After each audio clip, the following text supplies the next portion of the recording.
Hello viewers, notebook IAS आपकी विभिन्न प्रतियोगी परीक्षाओं को ध्यान में रखते हुए एक नई पहल की शुरुआत कर रहा है, जिसके द्वारा आप अपनी तैयारी को और भी आसान बना सकेंगे।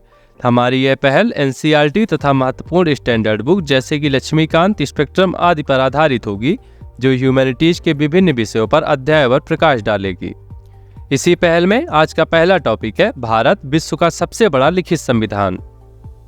संविधान निर्माण की प्रक्रिया को समझने से पहले कुछ मूलभूत विषयों को समझना भी आवश्यक है, जैसे कि भारत की राजनीतिक स्थिति, भारत का भौगोलिक इतिहास तथा भारत का राजनीतिक इतिहास। तो सबसे पहले नजर डालते हैं भारत की राजनीतिक स्थिति पर। संविधान के अनुसार भारत की राजनीतिक स्थिति इसकी प्रस्तावना से प्रतिलक्षित होती है, जो भारत को एक समाजवादी, पंथ निरपेक्ष और लोकतंत्र के रूप में मान्यता प्रदान करती है। अमेरिका की तरह भारत में भी संयुक्त सरकार होती है, लेकिन केंद्र सरकार राज्य सरकार की तुलना में अधिक शक्तिशाली है, जो ब्रिटेन की संसदीय प्रणाली की तर्ज पर है।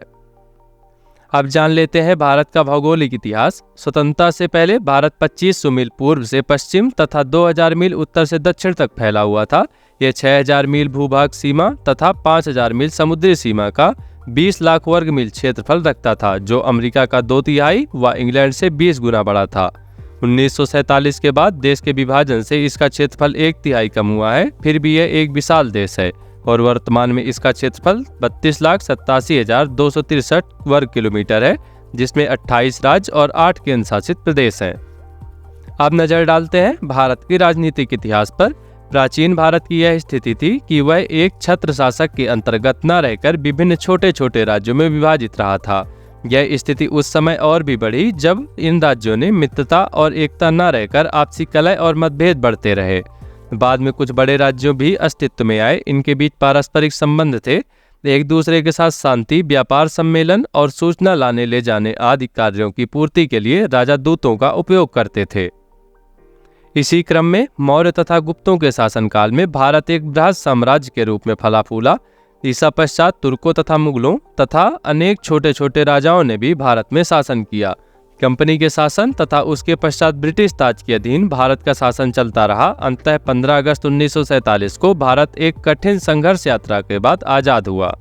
अब आते हैं आज के मुख्य विषय पर। भारतीय संविधान कैसे बना विश्व का सबसे बड़ा लिखित संविधान। भारत में संविधान सभा के गठन का विचार वर्ष 1934 में पहली बार M.N. रॉय ने रखा, जो वामपंथी आंदोलन के प्रमुख नेता थे। कांग्रेस ने 1935 में पहली बार संविधान सभा के गठन की मांग की। इसी क्रम में भारतीय संविधान सभा के लिए जुलाई 1946 में निर्वाचन हुए थे।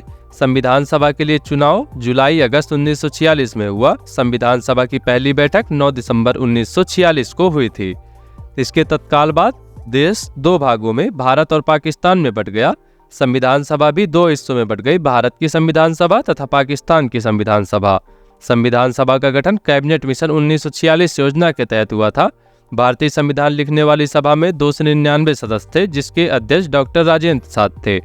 Doctor H.C. मुखर्जी तथा V.T. कृष्णाचारी सभा के उपाध्यक्ष नियुक्त हुए। संविधान निर्माण प्रक्रिया में सबसे महत्वपूर्ण तिथियों में से एक है 13 दिसंबर 1946। इस दिन पंडित जवाहरलाल नेहरू द्वारा संविधान सभा के समक्ष उद्देश्य प्रस्ताव प्रस्तुत किया गया था, जो 22 जनवरी 1947 को सर्वसम्मति से स्वीकार कर लिया गया। अब नजर डाल लेते हैं संविधान सभा की समितियों पर। इस सभा में 8 बड़ी समितियां तथा अन्य छोटी समितियां शामिल थी। बड़ी समितियों में पहली समिति है संघ शक्ति समिति, जिसके अध्यक्ष पंडित जवाहरलाल नेहरू थे। दूसरी समिति है संघीय संविधान समिति, जिसके अध्यक्ष पंडित जवाहरलाल नेहरू थे। तीसरी समिति है प्रांतीय संविधान समिति, जिसके अध्यक्ष सरदार पटेल थे। चौथी समिति है प्रारूप समिति, जिसके अध्यक्ष डॉक्टर भीमराव अंबेडकर थे। पांचवी समिति है मौलिक अधिकारों तथा अल्पसंख्यकों एवं जनजाति तथा बहिष्कृत क्षेत्रों के लिए सलाहकार समिति यानी परामर्शदाता समिति, जिसके अध्यक्ष सरदार पटेल थे। छठवीं समिति है प्रक्रिया नियम, जिसके अध्यक्ष डॉक्टर राजेंद्र प्रसाद थे। सातवीं समिति है राज्यों के लिए समिति यानी कि राज्यों से समझौता करने वाली समिति, जिसके अध्यक्ष जवाहरलाल नेहरू थे। आठवीं समिति है संचालन समिति, जिसके अध्यक्ष डॉक्टर राजेंद्र प्रसाद। आपको बता दें कि 5वीं बड़ी समिति के अंतर्गत निम्नलिखित 5 प्रमुख उप समितियां भी शामिल थी। जो पहली समिति है मौलिक अधिकार उप समिति, जिसके अध्यक्ष J.B. कृपलानी थे।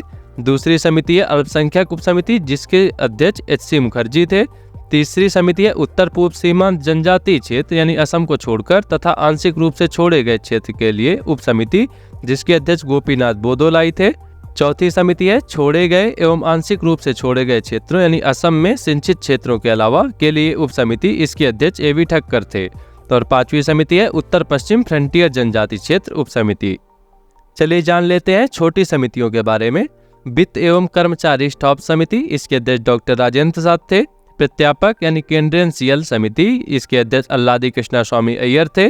तीसरी समिति है सदन समिति, जिसके अध्यक्ष बी पट्टाभी सीतारामैया थे। चौथी समिति है कार्य संचालन समिति, जिसके अध्यक्ष डॉक्टर के.एम. मुंशी थे।